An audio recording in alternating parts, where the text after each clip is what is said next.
Hey, what's going on, guys? And today we're talking about Matisse Thybulle. And I kept saying all through these trade rumors, Matisse Thybulle, as soon as he gets traded, he's gonna get that confidence back. Because people forgot when he was at the University of Washington, guy had one season where he shot 40% from three. The other season he shot 38% from three, and then his worst season was like what 36, 35% from three. And in college, he was a guy who averaged almost six threes a game. So I really just think Philadelphia broke his confidence and it shot. And as soon as he went to Portland, Chauncey Billups was telling this young buck, and same thing with Damian Lillard, just shoot it, just shoot it. And tonight, not only did we get to see the Matisse Thybulle defense, we got to see him drop 14. All right, now I know Cam Reddish, he only had 5 points, but Cam Reddish looked like a different man playing defense, had two steals and a block. Matisse had three blocks and one steal. All right, this team was looking good. Also, Nas Little was there. We also saw a little bit of Kevin Knox. Okay, the Fortnite boy. He played 7 minutes. He had what, like 4 points. And obviously Kevin Knox is.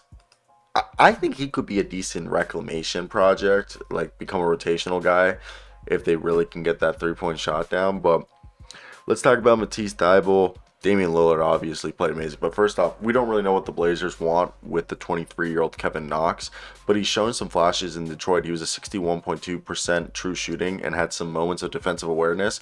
So it could be an interesting reclamation project for Portland Trailblazers. And look, it was 127 to 115 win, which LeBron didn't play in. And the three-pointers, oh my God, the Blazers shot so well.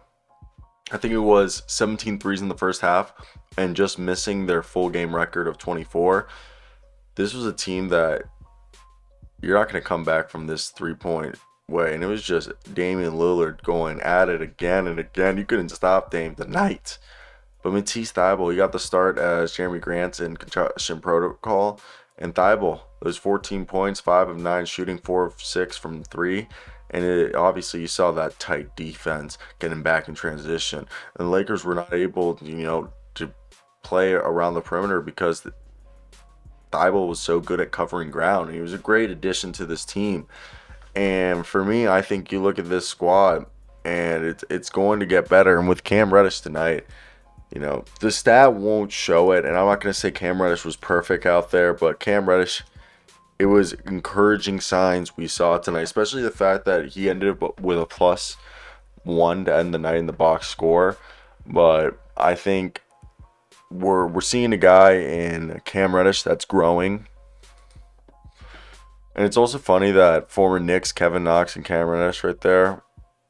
But yeah, no, Cam Reddish supposedly pulled up with tears in his face. And I know, again, there was that play where Reddish, what was it, against the Lakers that we saw that Cam blocked Rui Hachimura at the rim. That it was good. And, I think people don't realize was he was averaging Cam Reddish 10.5 games for 10.5 points as a rookie, but missed the final 42 games. And there was a stretch in his sophomore season as a starter. He was averaging 18.5 points, like 5 boards, 3 assists, and like 1.5 steals for over an 18 game stretch.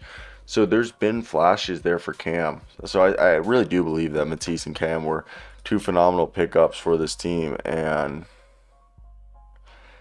I think they're for the 23-year-old Reddish. Okay, this is more so for Reddish. Matisse Thybulle hasn't had as many hardships. It's just because he just didn't fit the timeline of the Sixers anymore. Reddish, he's been basically discarded by the Hawks, by the Knicks, and Portland's a fresh start. And supposedly being frustrated with this frustration that it brought him to tears and that he had no embarrassment. In a way, he's like, he hadn't cried in years, and he said, like, what the fuck, you know what I mean? But it was all good. And he said that it was cool that he'll never forget the words of Chauncey Billups and the acceptance he's felt since arriving in Portland. That he hasn't felt that feeling in a long time, and that's why he's going to give it all he has here. And I love that. You guys know that, I think Reddish said that he feels he owes Billups as a coach, was honest and willing to give him a shot. And I think that was awesome. I think I think it was really cool, okay? because Billups said this. I'm just sharing with him. You have a clean slate with me. It's a blank canvas. I'm not one to listen to what other people say or what people say he was or did. I feel like I lead differently than most people. So I'm going to get a different person a lot of times than some people. So I told him, whatever you do from here on, that's how I'm going to judge you and that's how I'm going to treat you. I love Chauncey Billups for saying that. Those are good words.